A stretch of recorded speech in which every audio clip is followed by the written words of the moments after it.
यानंतर शरद पवारांच्या एका महत्त्वाच्या विधानासंदर्भातील बातमी आहे।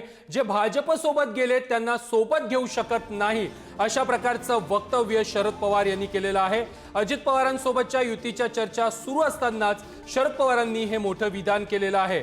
संधी साधूपणा करणाऱ्यांसोबत आपण जाऊ शकत नाही असं देखील पवार म्हणालेले आहेत आणि या माध्यमातून त्यांनी अजित पवारांवरती शरसंधान साधलेलं आहे। फुले शाहू आंबेडकरांच्या विचारांच्या लोकांनाच आपण सोबत घेऊ असं देखील पवारांनी म्हटलेलं आहे। सगळे म्हणजे गांधी, नेहरू, चव्हाण यांचा विचार, फुले शाहू आंबेडकर यांचा विचार हा जो सगळे म्हणत असेल त्याचे सगळे मंजूर आहे।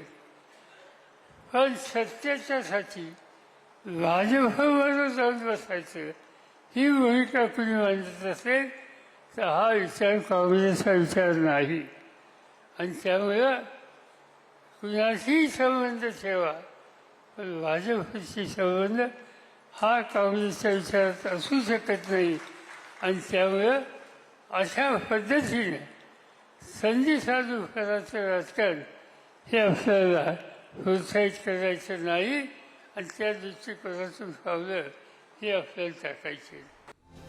शरद पवारांच्या याच विधानावरती आता अजित पवारांनी देखील प्रतिक्रिया दिलेली आहे। प्रत्येकाला आपलं मत मांडण्याचा अधिकार आहे अशा प्रकारची प्रतिक्रिया अजित पवार यांनी दिली आहे।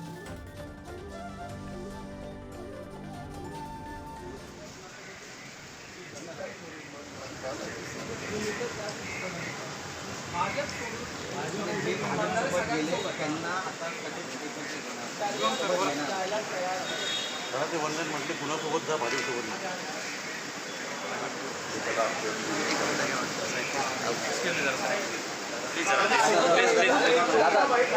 दादा दादा बीडवरून आलो होतो। दादा दादा दादा बीडवरून आलो आम्ही। दादा अरे बीडवरून आलो होतो।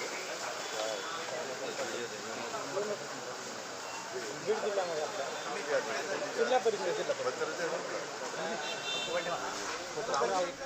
दरम्यान शरद पवारांच्या या वक्तव्यावरती शिंदेच्या शिवसेनेचे मंत्री संजय शिरसाट यांनी काय प्रतिक्रिया दिली आहे ती देखील आपण पाहूया।